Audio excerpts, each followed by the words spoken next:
50 سالہ ریکارڈ جو ہے وہ ٹوٹ گیا، اور کووڈ نے پوری دنیا کو نہ صرف معمولات زندگی لوگوں کی تبدیل ہوئی بلکہ معاشی طور کے اوپر ہٹ کیا، اور اس میں سب سے زیادہ جو ایفیکٹ آیا ہے وہ قیمتوں کے اندر آیا ہے، چاہے وہ انرجی پرائسز ہوں، چاہے وہ کھانے پینے کی اشیاء ہوں۔ لیکن اس دوران ہم نے اقدامات لیے، ہم نے پیٹرولیم پرائسز کا پورا اثر جو ہے وہ عوام کے اوپر پاس آن نہیں ہونے دیا، ہم نے کچھ 400 ارب سے زائد جو ٹیکسز ہیں وہ کم وصول کیے، تو قیمتیں جو ہیں وہ 170 روپے سے اوپر ہوتی، ہم نے وہ قیمتیں جو ہیں وہ پاس آن نہیں کی۔ اسی طرح بڑا امپورٹنٹ ہے کہ آپ دیکھیں کہ جو شوگر ہے اس کی قیمتوں میں ہمارے حالیہ اقدامات کے باعث جو ہم نے شوگر ملوں کو بروقت کرشنگ جو ہے وہ سٹارٹ کروائی، جس کے باعث چینی کی قیمتوں کے اوپر جو ہے وہ 60 روپے کی کمی ہوئی ہے۔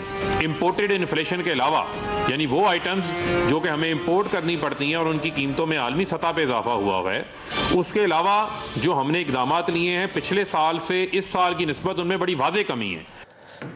بسم اللہ الرحمن الرحیم۔ السلام علیکم ناظرین، آپ دیکھ رہے ہیں پروگرام ایکسپرٹس، میں ہوں دعا جمیل۔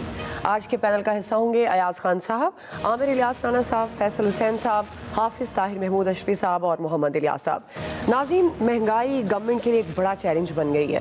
گورنمنٹ مہنگائی کو کنٹرول کرنے کے لیے کوششیں تو کر رہی ہے، لیکن 3 سالوں میں اب تک کوئی بھی ٹھوس حکمت عملی یا کوئی واضح فریم ورک سامنے نہیں آ سکا، اور مختلف وضاحتیں پیش کی جا رہی ہیں جن سے کام چلایا جا رہا ہے۔ کئی حکومتی شخصیات مہنگائی کا ذمہ دار سندھ گورنمنٹ کو کہتی ہیں، کچھ وزراء مہنگائی کو عالمی انفلیشن سے جوڑتے ہیں، اور متعدد حکومتی شخصیات ملک میں مہنگائی کم ہونے کا دعویٰ کر رہی ہیں۔ پرائم منسٹر نے آج اشیاء ضروریہ کی قیمتوں میں اضافے کی وجہ ذخیرہ اندوزی اور سمگلنگ کو کہا ہے، جبکہ وفاقی وزیر داخلہ شیخ رشید نے مہنگائی کے بڑھنے کا اعتراف کیا ہے، اور ساتھ ہی انہوں نے یہ خبردار کیا ہے کہ مہنگائی کنٹرول کرنے کے لیے اقدامات کرنے پڑیں گے۔ وفاقی وزراء کے متضاد بیانات اپنی جگہ، لیکن ادارہ شماریات کے مہنگائی سے متعلق اعداد و شمار بھی حکومتی دعووں کے برعکس ہیں۔ ادارہ شماریات کے مطابق نومبر میں افراط زر کی شرح 11.5% ریکارڈ کی گئی، جو 21 ماہ کی بلند ترین سطح ہے، جبکہ کنزیومر پرائس انڈیکس 3% تک پہنچ گیا ہے، جو پچھلے 13.5 سال میں سب سے زیادہ ہے۔ اومیکرون کی وجہ سے عالمی منڈی میں خام تیل کی قیمتیں 3 ماہ کی کم ترین سطح پر آ گئی ہیں۔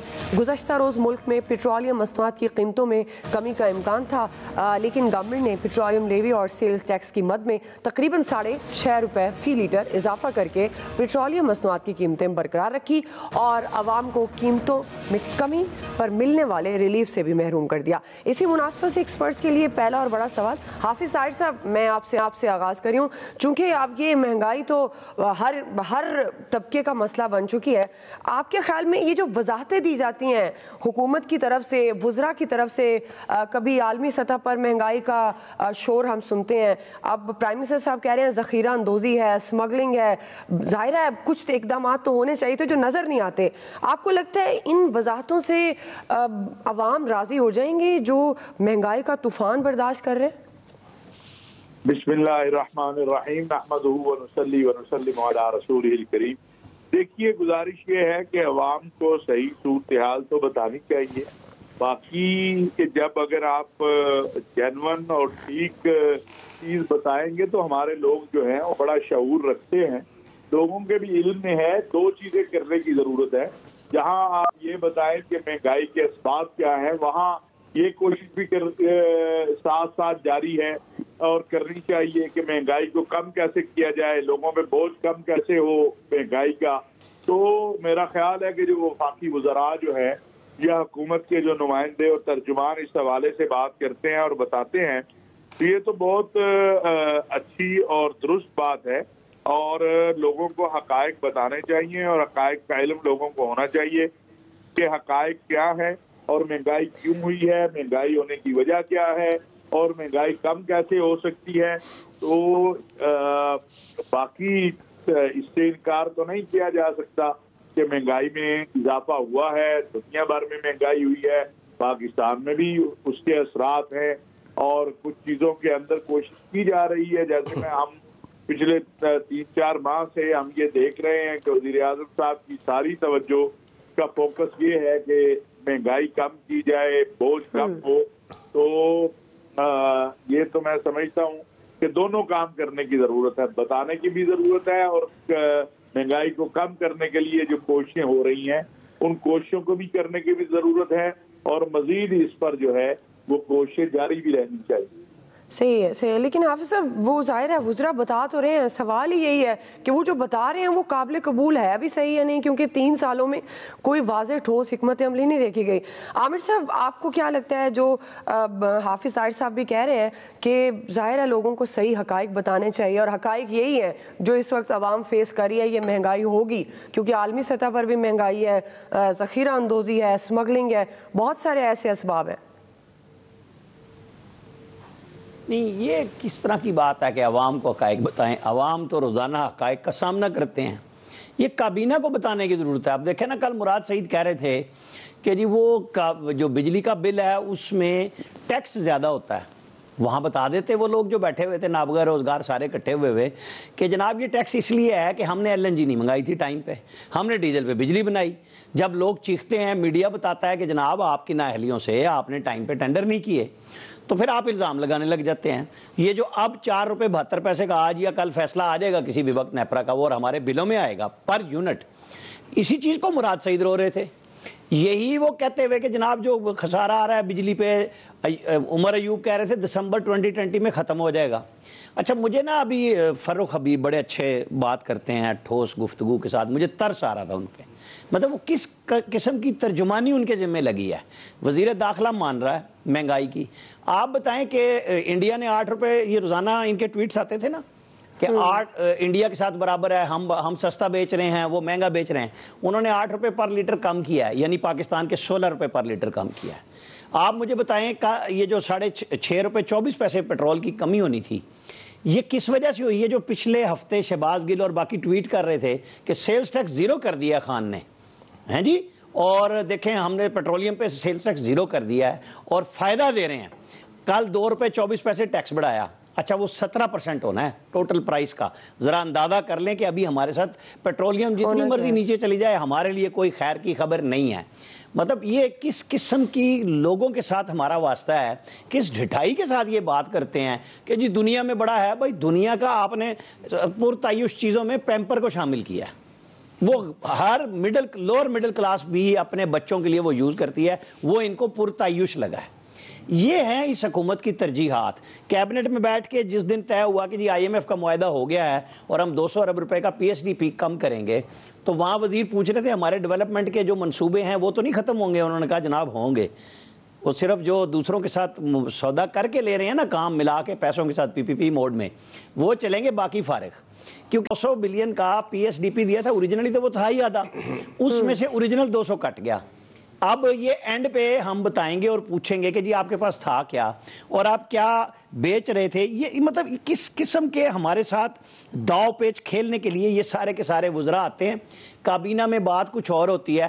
اب جیسے کل انہوں نے الیکشن کمیشن کا کہا، وہ سرپٹول ہو رہی ہے نا، لیکن میری اطلاع ہے کہ کابینہ میں اس طرح کا فیصلہ نہیں ہوا کہ الیکشن کمیشن کو ٹکے کا فنڈ نہیں دینا۔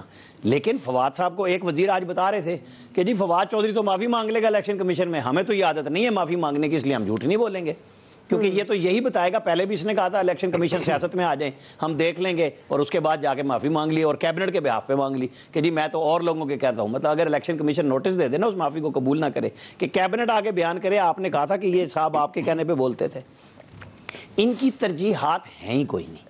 سچی بات ہے، یہ ڈے ٹو ڈے افیئر چلاتے ہیں، اور جیسے 3-4 مہینے کا وہ زور لگا رہے تھے حافظ صاحب ہمارے محترم، بڑے دل سے مانتے ہیں بات ان کی، کیونکہ ظاہر ہے یہ اور ہم سب یہی سنتے ہیں، لیکن مجھے 3-4 مہینے میں بتا دیں کیا چیز انہوں نے سستی کی ہے، کون سی کوشش ہے جس کے نتیجے میں مہنگائی اور نہیں بڑھی، بس اتنا بتا دیں ہمیں۔ صحیح۔ ایاز صاحب ویسے ایشو کیا آپ کو کیا لگتا ہے؟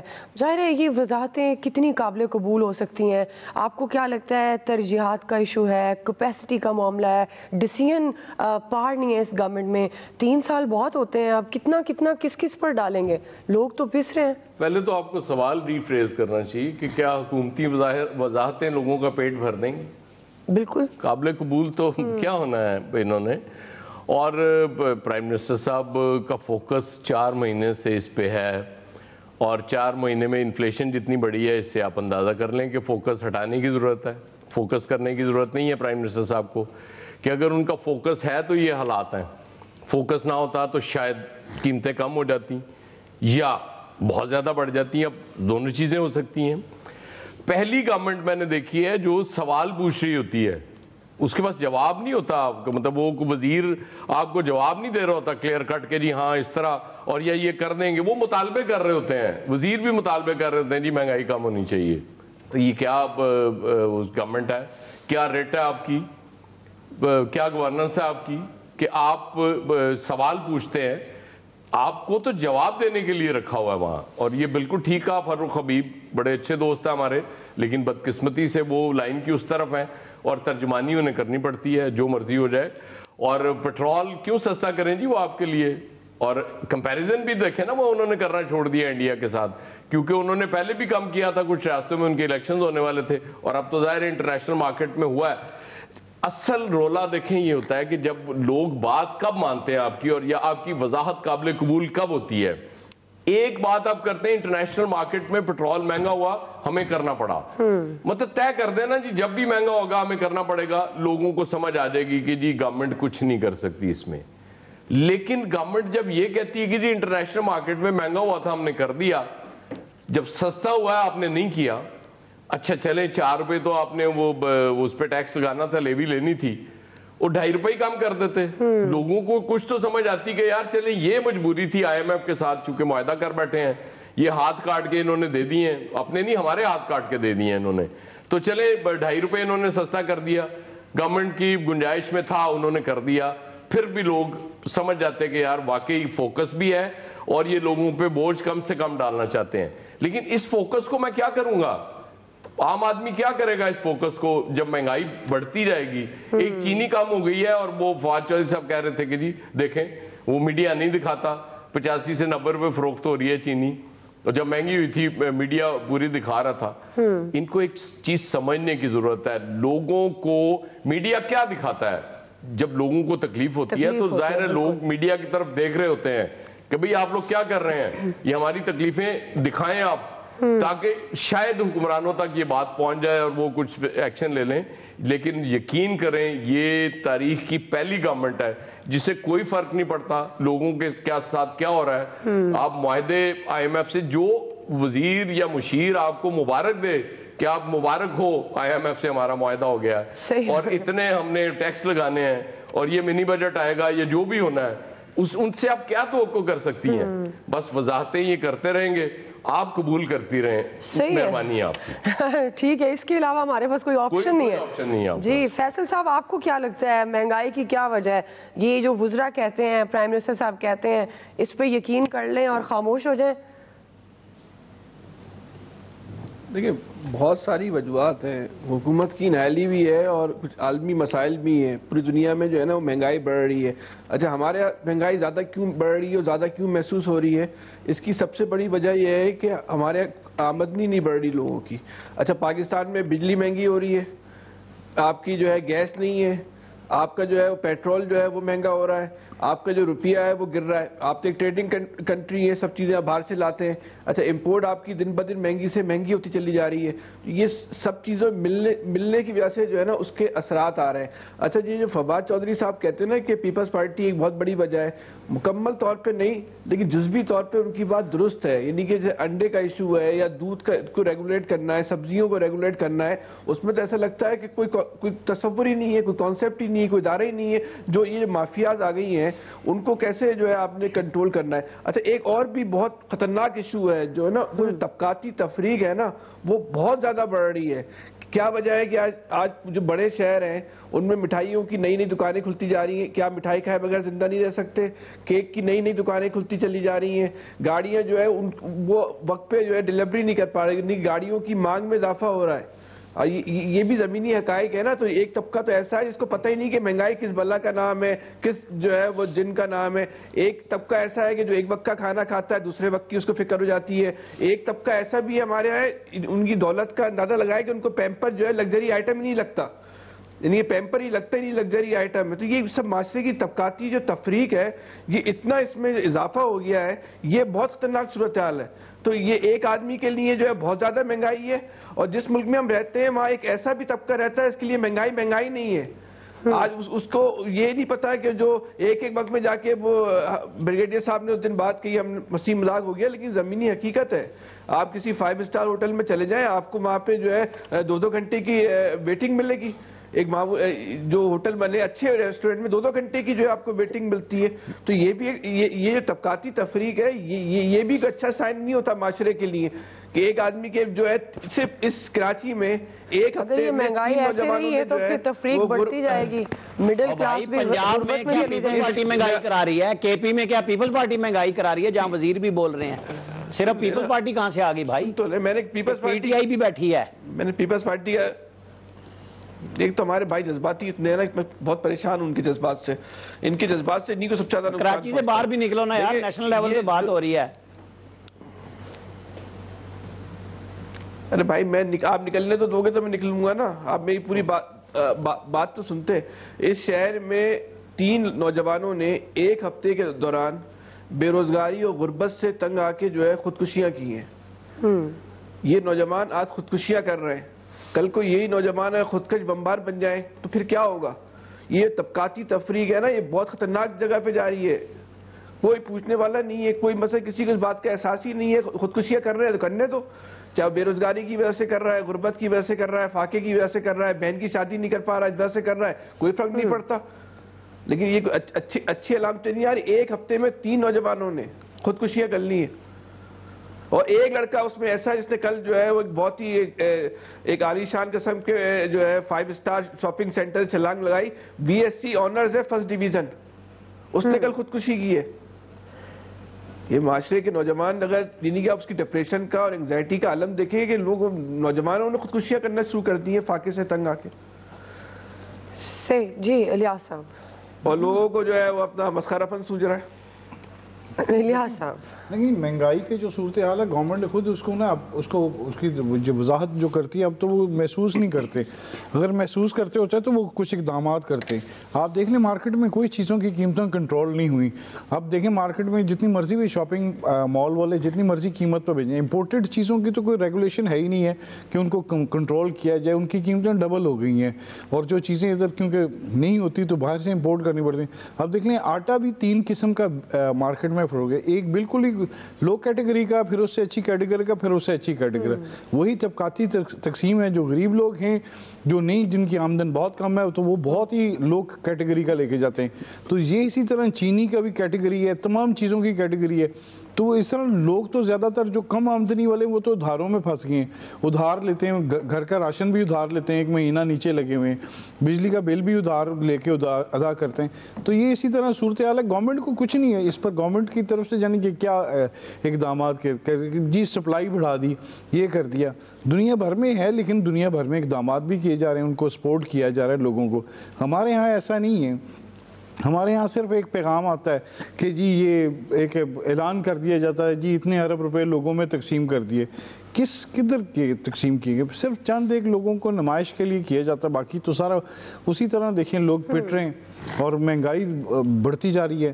اب جو میڈیوکر تھا وہ بالکل نچلا طبقہ آ گیا ہے, غریب تو ادھر ختم ہو گیا ہے. تو وہ صورتحال ہے کہ مہنگائی کو کنٹرول کرنے کے لیے اقدامات کرنے گورنمنٹ کو ابھی بھی کرنے چاہیے. نہیں تو پھر یہ ریزلٹس ان کو جو الیکشن ہوں گے تو اس میں پتہ چل جائے گا. اگر وہ نہیں کریں گے تو لوگ دیکھیں جس طرح کر رہے ہیں. اب NA 133 میں ہو رہے تھے الیکشن تو ان کا خود ہی کینڈیڈیٹ بھاگ گیا. اگر نہیں کریں گے تو وہ دیکھیں گے ادھر کینڈیڈیٹ کیسے بری طریقے سے ان کا ہارتا. کیونکہ لوگ ادھر یہی ہے کہ صورتحال یہ پیسوں کی تقسیم کیوں کی جا رہی ہے ادھر NA 133 میں, اسی وجہ سے کہ لوگوں کی آمدنی اچھے بھلے لوگ لائنوں میں لگ گئے ہیں, اور وہ اس اقدام کو برا کہنے کی بجائے لوگ کہہ رہے ہیں کہ جی ٹھیک ہے پیسے تو دے رہے ہیں نا. ابھی جی 2 سے 3 پہ چلے گیا, ریٹ ادھر بڑھ گیا, وقت بڑھ گیا, لوگوں کی آمدن مہنگائی کے مطابق یہ صورتحال انفلیشن کے مطابق ہونا چاہیے نا. انفلیشن جو بڑھ رہی ہے تو اس میں فوڈ باسکٹ جو ہے ان کا پیٹرولیم پروڈکٹس کو باہر رکھا ہوا ہے, کیونکہ اگر اس کو بیچ میں ڈالتے ہیں تو انفلیشن 18-19-22% تک پہنچ جاتی ہے. بات کر رہے تھے کراچی میں 3 خودکشیاں, ایک چھوٹی سی بات کرنی ہے بہرحال صاحب 3 خودکشیاں کراچی میں, اور کراچی وہ شہر تھا جہاں پورے ملک سے لوگ جا کے نوکری کے لیے جایا کرتے تھے اور وہاں نوکری ملتی تھی. یہ حالات ہو گئے اس ملک کے. جی عامر صاحب, وہ آج ایک لطیفہ چل رہا ہے کہ ایک وہ بڑے صاحب کے پاس بندہ گیا کہ جی میں نے روٹی کا ریٹ 8 روپے سے 30 روپے کرنا ہے. اس نے کہا کر دو. اس نے کہا نہیں یہ لوگوں کا بڑا مسئلہ ہوگا. اس نے کہا لوگوں کی ایسی کی تیسی. جب وہ 30 روپے ریٹ ہو گیا نا تو لوگ چیختے ہوئے آئے کہ جناب ریٹ بڑھ گیا, اوہ تمہاری ایسی کی تیسی, تم نے ریٹ بڑھایا, 20 روپے کر دو. یہ جو ہمیں کہہ رہے ہیں نا سستی ہوگی چینی, یہ 150 پہ لے جا کے 110 پہ کھلا رہے ہیں دوبارہ. مطلب لطیفہ بنایا ہوا انہوں نے. یہ دونوں انفارمیشن منسٹر مہنگائی کم کر رہے ہیں, یہ اس طرح کی مہنگائی کم ہو رہی ہے. مافیا کی کھلی چیٹ ہے, جو مرضی ریٹ بڑھائیں. اور پھر مجھے بھی ایک بات کرنی ہے. جی فیصل صاحب کریں. دیکھیں آٹے کی قیمت, چینی کی قیمت, پیٹرول کی قیمت, بجلی کی قیمت آسمان پہ پہنچ گئی ہے, اور جو ووٹ کی عزت ہے اس کی قیمت 2000 روپے ہو گئی ہے. 2 نہیں 3 ہو گئی اب تو. نہیں اب بڑھ کے بڑھا دیا ہم نے 1000 یار, اس طرح نہ کریں فیصل. اس کی ووٹ کی عزت کی قیمت بھی بڑھ گئی ہے. تو جیسے جیسے مہنگائی بڑھ رہی ہے ظاہر ہے ووٹ بھی قیمتی ہوگا آہستہ آہستہ. ابھی بریک لیتے ہیں ناظرین, بریک سے ہم واپس آئیں گے. ہمارا دوسرا سوال ہے کراچی سراپا احتجاج, وفاق کی کیا ذمہ داری بنتی ہے, رائے لیں گے بریک کے بعد. پاکستان پیپلز پارٹی نے اس بل کے ذریعے سندھ کے شہری علاقوں پر جنگ مسلط کر دی ہے.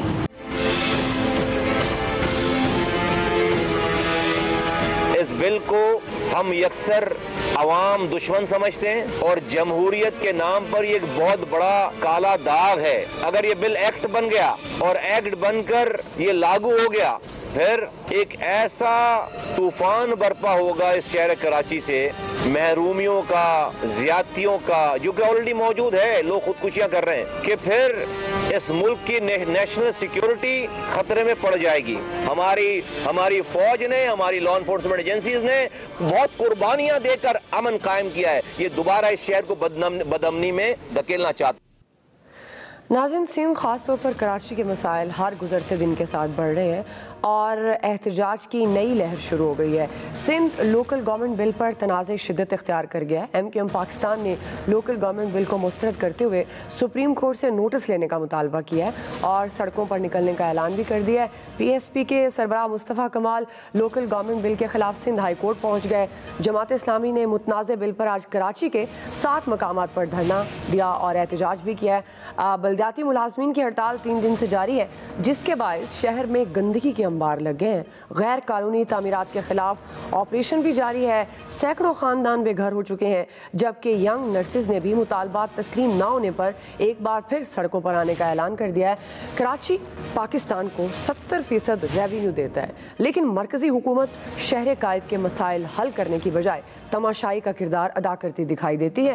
اسی سے متعلق ہمارا سوال ہے فیصل صاحب, میں آپ سے آغاز کر رہی ہوں, چونکہ جن مسائل کا میں نے ذکر کیا اس سے بھی زیادہ مسائل ہوں گے, آپ بہتر جانتے ہیں کراچی کو. آپ کے خیال میں جس طرح ظاہرہ وفاق کی بھی ذمہ داری بنتی ہے, کراچی جو ریونیو جنریٹ کرتا ہے, آپ کو لگتا ہے کہ وفاق کو واقعی اپنا رول پلے کرنا چاہیے؟ بہت سے احتجاج بھی ہو رہے ہیں کراچی میں, بہت سے ایسے مسائل ہیں, اگر وفاق انٹرفیئرس کرتا ہے تو آپ کو لگتا ہے وہ مسائل حل ہو جائیں گے؟ وفاق کا تو کوئی وجود نہیں ہے. جو حکومت ہے اگر وہ اپنے حصے کا ادا کر رہی ہوتی تو یہ صورتحال نہیں ہوتی. فوج کو اپنا رول ادا کرنا چاہیے. اب یہ بات جمہوری ہے نہیں ہے مجھے نہیں پتا, لیکن ریاستی اداروں کو اپنا کردار ادا چاہیے کہ جو صورتحال چل رہی ہے وہ معمول کے مطابق نہیں ہے. کوئی معمولی کوئی سیاسی چپکلس نہیں ہو رہی, کوئی معمولی احتجاجی تحریک کی بات نہیں ہو رہی. یہ تو پورے جنگ کے یہاں پہ نکارے بج رہے ہیں. میدان جنگ جو ہے وہ پورا سج رہا ہے. یہاں پہ لوگ بالکل جو ہے ان کے جو سینے میں لاوا ہے وہ باہر آ گیا, تو لوگوں کو اس کے اندازہ نہیں ہے اس کے اثرات کیا اثرات ہوں گے. اور 3 سیاسی جماعتوں نے, ایم کیو ایم نے, پی ایس پی نے, جماعت اسلامی نے باقاعدہ جو ہے وہ احتجاجی تحریک چلانے کا جو ہے وہ اعلان کر دیا ہے. پیپلز پارٹی جو ہے وہ اپنی جو ہے وہ ہر درمی پہ جو ہے وہ تلی ہوئی ہے, اس پہ کوئی کمپرومائز کرنے کو تیار نہیں ہے. صرف وفاق کو انٹرفیئر کا ایشو نہیں ہے, اس وقت پورا پاکستان جو ہے نا وہ ایک تماشا ہی بنا ہوا ہے اس وقت, اور ان کی نظر میں یہ کوئی صورتحال جو ہے کوئی غیر معمولی صورتحال نہیں ہے. ہم بھی کراچی میں بیٹھے ہیں, ہم آپ کو بتا رہے ہیں کہ صورتحال جو ہے وہ معمول کی صورتحال نہیں ہے اس وقت شہر کے اندر. اگر صورتحال کو کی سنگینی کا، اس کے اثرات کا اگر لوگوں نے اس کی کیلکولیشن نہیں کی تو لوگوں کو اندازہ نہیں ہے کیا کچھ ہو جائے گا. آج مصطفیٰ کمال نے ایک بات کہی، مصطفیٰ کمال نے کہا کہ اگر ان لوگوں نے ہمیں مارنے کا فیصلہ کر لیا ہے تو پھر ہم نے بھی یہ فیصلہ کر لیا ہے کہ ہم مار کے مریں گے، بغیر مارے ہم بھی نہیں مریں گے. تو یہ جو جملہ ہے کوئی عام جملہ نہیں ہے. آپ دیکھیں اسے، اس صورتحال کی سنگینی کو سمجھیں. اس وقت ریاستی اداروں کو پوری سنجیدگی کے ساتھ اس معاملات میں مداخلت کرنی چاہیے. کراچی میں اتنے سالوں سے جو فساد برپا ہے وہ اسی بات کا فساد تھا نا کہ شہر کے لوگوں کو آپ اختیارات نہیں دے رہے. جو رہے سے اختیارات تھے وہ بھی آپ نے چھین لیے، یعنی کہ سارے آپ نے اسپتال لے لیے، سارے آپ نے اسکول لے لیے. میئر کو بالکل لاچار اور بے بس کر دیا، اور پھر آپ نے کہا کہ جو میئر کا انتخاب ہوگا خفیہ رائے شماری سے ہوگا. یعنی کہ میئر کو آپ 2 کروڑ روپے میں جو دیں 5-5 ہزار میں کونسلر بک جائے گا. یہاں تو آپ نے دیکھا نہیں سینٹ کے الیکشن کیسے ہوتے ہیں اور قومی اسمبلی کے اسپیکر کے، اور وہاں پہ الیکشن کیسے ہوتے ہیں. تو یہ کونسلر کے الیکشن کو مینیج کرنا کون سی بڑی بات ہے. جہاں پیپلز پارٹی تو جہاں ہوتی نہیں ہے بلوچستان میں، وہاں حکومت گرا دیتی ہے. تو کراچی کے ساتھ جو ہونے جا رہا ہے اس کا لوگوں کے پاس کوئی اندازہ نہیں ہے. صحیح. جی ایاز صاحب، دیکھیں اس میں وفاقی حکومت تو کچھ نہیں کر سکتی، نہ ہی اس کی ذمہ داری بنتی ہے. یہ ظاہر ہے یہ ان کا صوبائی معاملہ ہے. پیپلز پارٹی کی گورنمنٹ ہے، ووٹ کراچی سے اس کو ملتا نہیں، اس لیے وہ ظاہر ہے ان کا خواہش ہے کہ رہے سے وفاقی حکومت اگر انتہائی اقدام صرف ایک کر سکتی ہے کہ وہاں گورنرز رول لگا سکتی ہے نا، اس پہ پھر جمہوریت خطرے میں پڑ جاتی ہے اگر آپ بہت زیادہ کہیں گے. لیکن جس طرح کے حالات نظر آ رہے ہیں اور جو آپ نے سنوایا 2 تقریریں تھوڑی تھوڑی سنوائی ہیں، اس سے تو خدا نہ خواستہ لگ رہا ہے کہ حالات پیچھے کی طرف جا رہے ہیں، جس سے نکالا گیا تھا کراچی کو بڑی مشکل سے. تو اگر اتنی زیادہ مسائل وہاں پیدا ہونے جا رہے ہیں تو میرا خیال ہے پیپلز پارٹی کو بھی ری وزٹ کرنا چاہیے اپنے اس بل پہ. اس کو بیٹھنا چاہیے، کراچی کے سٹیک ہولڈرز جتنے ہیں ان کے ساتھ بیٹھ کے اس کا حل نکالنا چاہیے مسئلے کا. پنجاب گورنمنٹ کر رہی ہے نا، دیکھیں نا کاف لیگ نے کے تحفظات موجود ہیں، اس کے بعد وہ رک گئے اور پھر انہوں نے مذاکرات کا سلسلہ ایک شروع کیا ہے اور اس میں ترمیم کا بھی فیصلہ کیا ہے. یہ عقل مندی کا تقاضا ہے. اور کراچی کا معاملہ جو ہے وہ پنجاب کی طرح نہیں ہے، وہ پھر خدا نہ خواستہ وہ بوائلنگ پوائنٹ پہ آ گیا اور کوئی مسائل بہت زیادہ ہو گئے تو اس پورے ملک کے لیے مسئلہ ہوگا. تو بہتر یہ ہے کہ پیپلز پارٹی اس وقت کوئی تھوڑی سی دانش مندی کا مظاہرہ کرے اور ان کے ساتھ بیٹھ جائے اور ان کچھ اپنا منوا لے، کچھ ان کی مان لے تو مسئلے کا حل نکل آئے گا. ورنہ یہ بہت خوفناک صورتحال مجھے نظر آ رہی ہے فیوچر میں. جی حافظ طاہر صاحب. جی گزارش یہ ہے کہ جیسے ابھی کہا ہے ایاز خان صاحب نے، بات تو ٹھیک ہے کہ جب تک آپ معاملات کو، مسائل کو حل کرنے کی طرف نہیں جائیں گے اور یہ چیزیں بڑھتی چلی جائیں گی تو بہت ہی مسائل گمبھیر ہوتے چلے جائیں گے. اور کراچی کی صورتحال تو آپ دیکھ ہی رہے ہیں پچھلے چند دنوں سے. بہت ساری ایسی چیزیں ہیں جو وہاں کی قیادت کو سوچنے کی ہیں. غیر قانونی تعمیرات کے ساتھ ساتھ وہاں صفائی اور باقی چیزوں کا جو حالات ہیں، سڑکوں کے جو حالات ہیں. اور یہ ایک بات پرسوں کہی گئی، میں سمجھتا ہوں اس پر، کہ پہلے لوگ پاکستان کے اندر سے روزگار کے لیے کراچی کی طرف توجہ کرتے تھے. اب کراچی سے لوگ جو ہیں وہ کدھر جائیں اور کس طرف جائیں اور کیا سوچ رہے ہیں، تو اس طرف توجہ کرنے کی ضرورت ہے. باقی اداروں سے تو معاملہ حل نہیں ہوگا، عملی اقدامات کی ضرورت ہے. اور اگر خدا نہ خواستہ کراچی ڈسٹرب ہوتا ہے تو پورا پاکستان اس سے ڈسٹرب ہوتا ہے اور ڈسٹرب ہوگا. تو آگے کی طرف جانے کے لیے ضروری ہے کہ کراچی کے رہنے والوں کو، لوگوں کو جو ان کی بنیادی ضروریات ہیں زندگی کی وہ دی جائے. اور اگر غیر قانونی تعمیرات ہیں تو بڑی بات یہ ہے کہ ایک آدمی نے آج سے 20 سال پہلے 1 کروڑ روپے کی یا 50 لاکھ کی چیز لی تھی، آج اس کی ویلیو جو ہے اس پیسے کی کہاں سے کہاں آ گئی ہے. تو اس غریب کا کیا قصور ہے؟ اسے تو اتنے میں اب کوئی ایک کمرہ نہیں دے گا. بالکل ایسے یہ بھی تو سوچنا چاہیے نا، اس طرف بھی تو توجہ دینی چاہیے. جی عامر صاحب. وہ ہماری اسکرین کے 2 پورشن ہے نا، اوپر بڑی ٹھیک ٹھاک قسم کی آگ لگی ہوئی ہے. یہ ہو جائے گا وہ ہو جائے گا. میں ذرا اسے دوسری طرف سے ٹھنڈا کرنے کی کوشش کرتا ہوں کہ مجھے یہ بتا دیں, یہ جو فیصل صاحب اپیلیں کر رہے تھے اور ساتھ کہہ رہے تھے کہ پیپلز پارٹی کا کچھ بھی نہیں تھا اور بلوچستان میں انہوں نے گرا دی حکومت, وہ کس کی مدد سے گرائی تھی؟ آپ کے خیال میں یہ پی ڈی ایم سے گفٹ لے کے چلے گئے تھے؟ بھائی یہ جن کے ساتھ ہیں وہ یہ کچھ بھی نہیں کوئی کر سکتا. مجھے یہ بتائیں, ایم کیو ایم کل اسی طرح کی قانون سازی کے ساتھ کھڑی تھی مشترکہ اجلاس میں جب زبردستی قانون سازی ہو رہی تھی. یہ کس منہ سے کہہ رہے ہیں کہ سندھ گورنمنٹ اور سندھ کی جو اسمبلی ہے وہ نہ کرے؟ نہ گورنر راج لگ سکتا ہے 18ویں ترمیم کے بعد, اور ان کا اختیار ہے. اگر یہ 2 نمبریاں سیاسی جماعتیں جو کراچی کی کہتی ہیں کہ ہم ہیں یہ نہ کریں, یہ ایک ہوں, مل کے بیٹھیں سارے کے سارے, یہ جو الگ الگ ڈفلی بجا رہے ہیں نا, الگ الگ پریس کانفرنس سے ہو رہے ہیں, اس وقت تو کراچی کا متحدہ محاذ بن جانا چاہیے تھا. ایک پٹیشن ہونی چاہیے تھی, ایک طریقہ ہونا چاہیے تھا کہ بات بھی ایک کریں. اگر اتنا پیارا ہے, یہ سب اپنا اپنا حصہ لے کے چلے جائیں گے. ابھی ہم سکرین پہ دیکھ رہے تھے ایک آرڈیننس بھی آ گیا. یہ بھی ایک حصے کی کہانی ہے. یہ جب شروع ہو جائے گا نا غیر قانونی عمارتوں کو ٹھیک کرنا, پھر فیصل صاحب کہانیاں سنائیں گے کہ جی وہ عمارت کے نقشے کی کہانی کتنے میں بن رہی ہے, اس کی جتنی منزلیں ہیں اس کو ریگولرائز کرنے کے لیے کتنی پیٹیاں لگ رہی ہیں, بوریاں لگ رہی ہیں. ارے بھائی یہ لوگوں نے اختیار دے دیا ہے اور مقابلے میں نہیں ہے. وہ جو اپوزیشن آپ یہاں پہ ٹھنڈی ڈھونڈ رہے ہیں, وہاں کراچی میں سندھ میں بھی یہی اپوزیشن ہے, اسی طرح کا کردار ہو رہا ہے. یہ کیوں نہیں اب تک اکٹھے ہو سکے؟ کیونکہ سب کے اپنے اپنے مفادات ہیں, سب کو حصہ مل جائے گا بقدر جثہ. اب آپ دیکھ لیں کہ مصطفیٰ کمال صاحب ٹیلی ویژن کے شہر ہیں, میڈیا کے شہر ہیں, وہ کراچی میں کیا ووٹ پڑے تھے انہیں؟ ابھی حالیہ الیکشن میں بھی یہ کہاں کھڑے تھے؟ مطلب سچی بات ہے نا, ایم کیو ایم کہاں کھڑی ہے؟ وہ سوائے اسمبلی کے اور میڈیا پہ آنے کے تقریریں ہمیں دکھاتے ہیں چہرے لال کر کے, گراؤنڈ پہ کیا کر رہا ہے؟ کوئی بھی نہیں کچھ کر رہا. یہی حقیقت ہے اور یہی کچھ اسی طرح تباہی کی طرف. میں کراچی کے حوالے سے اہل کراچی کے ساتھ اس پروگرام میں 10 دفعہ کہہ چکا ہوں, لوگوں کو نکلنا ہوگا. یہ جو ڈھکوسلا نما پارٹیاں بنی ہوئی ہیں ان کے ساتھ ان کا کچھ بھی نہیں ہوگا. یہ سب ان کا خون بیچ رہے ہیں. وہ ایک ڈھکن والی پارٹی تھی, آپ دیکھ لیں, وہ بیٹھ گیا, نیکسٹ کیا نام تھا اس کا, وہ ڈھکن چڑھ گیا, سارے کا سارا ایم این اے بن گیا, پتہ نہیں کس طرح بن گیا. وہ بھی ٹوپیاں ہی چڑھا رہا ہے ڈھکن کی جگہ. کہاں ہے کوئی کراچی والے لوگ؟ صحیح ہے. الیاس صاحب آپ چاہتے ہیں فیصل کو پارٹی بنائیں اور لوگ ان کے ساتھ چلے جائیں؟ جذبی طور پہ متفق ہوں. دیکھیں جو صورتحال ہے کراچی میں, جو صورتحال ہے, جو مسائل ہیں, جو ایکٹ کے بارے میں, جو بلدیاتی ایکٹ ہے, اس پہ اپوزیشن کو, گورنمنٹ کو چاہیے تھا کہ اپوزیشن سے بات چیت کی جاتی. جو اب جو مسائل پیدا ہو رہے ہیں, احتجاج کر رہے ہیں, اور یہ بالکل عامر صاحب ٹھیک کہہ رہے ہیں کہ سب کو مل کے متفقہ طور پر اکٹھے ہو کے ایک ہی پٹیشن کرنی چاہیے تھی. اور اس اپنے کیونکہ کاز سب کا ایک ہی ہے, اور احتجاج جو کریں مشترکہ طور پر گورنمنٹ پہ پریشر کریٹ کریں تاکہ اس طرح کریں جیسا پنجاب میں ہے. دیکھیں ساتھ میں اتحادیوں کو, اپوزیشن سے, سب سے بات چیت کر کے, کوئی ایسا مسئلہ نہیں ہے جو بھی ہے ان کے ساتھ بیٹھ کے بات چیت کی جا رہی تاکہ مسئلے کو حل کریں اور امپلیمنٹ کریں تاکہ اگلا الیکشن کریں.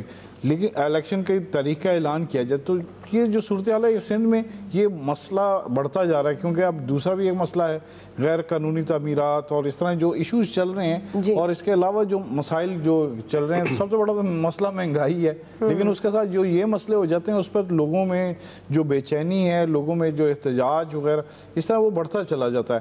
تو یہ مسئلہ یہ ابھی ادھر ہی نہیں ٹھہرے گا, یہ بڑھتا جائے گا. اگر گورنمنٹ نے ان کو ریوزٹ نہ کیا, اس مسئلے کو حل نہ کیا, تو پھر یہ دیکھیں احتجاج بڑھے گا. اور کراچی اگر افیکٹ ہوا تو پوری ملک کی اکانومی ڈسٹرب ہوگی کیونکہ کراچی میں اور سارا مسئلہ. بالکل آپ صحیح کہہ رہے ہیں. آن لائٹر نوٹ فیصل صاحب, ویسے آپ کو عام آدمی ٹائپ کی کوئی پارٹی بنا لینی چاہیے کراچی کے مسائل کے لیے. بریک لیتے ہیں جی, بریک سے واپس آئیں گے. تیسرا سوال ہمارا, کورونا کی نئی لہر کیا NCOC خطرے کو روک پائے گی؟ رائے لیتے ہیں بریک کے بعد.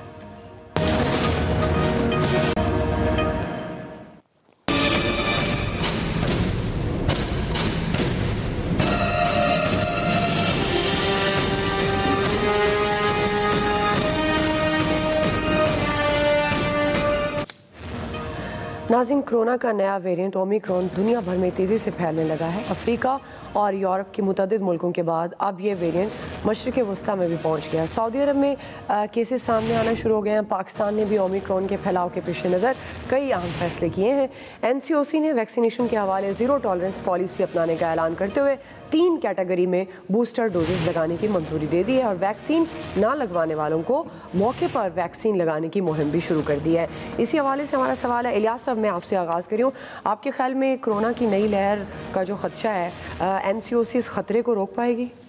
دیکھیں اقدامات تو شروع کر دی انہوں نے, اور اس کے لیے جو ہے کہ قبل از وقت جو اقدامات ہیں وہ بڑے ضروری تھے، اور اس کے لیے جو فلائٹیں روکی ہیں جو 5 ممالک سے، اس کے علاوہ جو مزید جو اقدامات، اس کے علاوہ ویکسینیشن جو کی جا رہی ہے اور احتیاط کرنے کی ضرورت ہے، اس کے جو بھی اقدامات کریں گے، اگر نہیں کریں گے تو اس کے لیے مسائل وہ پھر پہلے کی طرح ہوں گے۔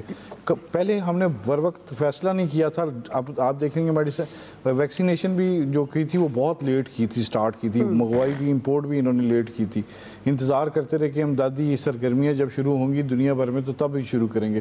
تو اس دفعہ جو اقدامات کیے ہیں، لیکن ایس او پیز پر بھی فالو کرنا پڑے گا تاکہ جو ہیں اور لوگوں میں شعور ایک دفعہ دوبارہ دینا پڑے گا، ورنہ پھر مسئلہ خراب ہوگا۔ جی ایاز صاحب دیکھیں NCOC تو ظاہر ہے وہ بوسٹر ڈوزز کا جو بھی پلان کرے گی، اصل مسئلہ لوگوں کا ہے، کیونکہ یہاں آپ نے دیکھا کہ بے شمار لوگوں نے جعلی سرٹیفکیٹ بنوا لیے تھے، وہ ویکسین لگوانے کے لیے لوگ تیار نہیں ہوتے، اور پھر یہاں نہیں ہے بھائی، یہ تو خیر پوری دنیا میں وہ لوگ جب کچھ فینیٹکس ہر جگہ ہوتے ہیں جو کہتے ہیں نہیں جی ہم نے ویکسین نہیں لگوانی، تو لوگوں کو اس کا مظاہرہ کرنا پڑے گا۔ ویسے ہی خوف زیادہ ہے اومیکرون کے حوالے سے مجھے لگتا ہے، اور مجھ سے آج کو پوچھ رہا تھا پاکستان میں کوئی کیس ہے، میں نے کہا ہمیں بہت لیٹ پتہ چلے گا جا کے کوئی کیس ہے یا نہیں ہے، کیونکہ ہم اس لیول پہ چیزیں چیک نہیں کر رہے ہوتے۔ بہرحال بر وقت اقدامات NCOC نے شروع کر دی ہیں، آئی ہوپ کہ لوگ رسپونڈ ٹھیک کریں تو پھر معاملہ زیادہ نہیں بگڑے گا۔ جی حافظ عارف صاحب، آپ کو کیا لگتا ہے کرونا کی نئی لہر کو مد نظر رکھتے ہوئے NCOC اقدامات، مؤثر اقدامات کر پائے گی؟ دیکھیے NCOC نے ماشاءاللہ پہلے بھی کام کیا ہے اور لوگوں نے بھی تعاون بھی کیا ہے الحمدللہ۔ سب سے پہلے تو اللہ تعالیٰ کا شکر ہے، فضل ہے، انعام ہے کہ اللہ نے ہمارے اوپر مہربانی کی، پھر لوگوں نے بھی، NCOC نے بھی۔ اب میرا یہ خیال ہے کہ عوام کو ایک بار پھر توجہ کی ضرورت ہے، عوام کو بھی اور NCOC بھی اپنی کوشش کریں، ہم سب مل کر، تاکہ یہ جو نئی لہر آ رہی ہے اس سے ہمارا ملک بھی محفوظ ہو، ہمارے لوگ بھی محفوظ ہوں، اور پاکستان سے بھی اب بڑی مشکل کے ساتھ تقریباً تمام ممالک کے ساتھ ہماری فلائٹیں کھل گئی ہیں، سعودی عرب کے ساتھ بھی کھل گئی ہے، تو کوئی ایسا کیس نہ ہو جس کی وجہ سے پھر مشکلات پیدا ہوں۔ صحیح۔ عامر صاحب دیکھیں جی NCOC گئی ہے تھک، پرسوں میں نے کہا تھا کہ بوسٹر کا فیصلہ ہو گیا، کل اناؤنس ہوگا، رات ایک جگہ پہ خبر ذرائع سے لیک کی گئی، خاموشی کر لی گئی۔ میں نے صبح اسد عمر سے بات کی اور پھر پریس ریلیز جاری ہوئی جس کے آخری حصے میں یہ بوسٹر آیا۔ حالانکہ جتنی خطرے بیان کیے جا رہے ہیں اس کو سب سے پہلے آنا چاہیے تھا اور اس کے اوپر ایک پراپر کمپین پھر آنی چاہیے، لیکن مجھے لگتا ہے کہ وہاں لوگ تھک چکے ہیں، کام ڈیلے ہو رہا ہے اور اس کا نقصان صرف ہم سب کو ہوگا، لہذا ہم سب کو خود احتیاط کرنی چاہیے، فاصلے بھی رکھیں، ماسک بھی لگائیں، اور ویکسینیشن کی اور اس میں اسپیشل اجازت ہے کہ آپ جو بھی لگوانا چاہیں، یعنی پہلے ہم نے چائنیز لگوائی ہے، اویلیبل ہی وہی تھی، اب آپ امریکن، برطانیہ کی جو مرضی لگوائیں جو پاکستان میں اویلیبل ہے، آپ اپنی چوائس سے لگا سکتے ہیں، لہذا جائیں اور ضرور لگائیں، کیونکہ پہلے حصے میں انہوں نے 50 سال سے زیادہ کی عمر کے لوگوں کو آسانی دے دی ہے میڈیکل کور کے ساتھ۔ صحیح۔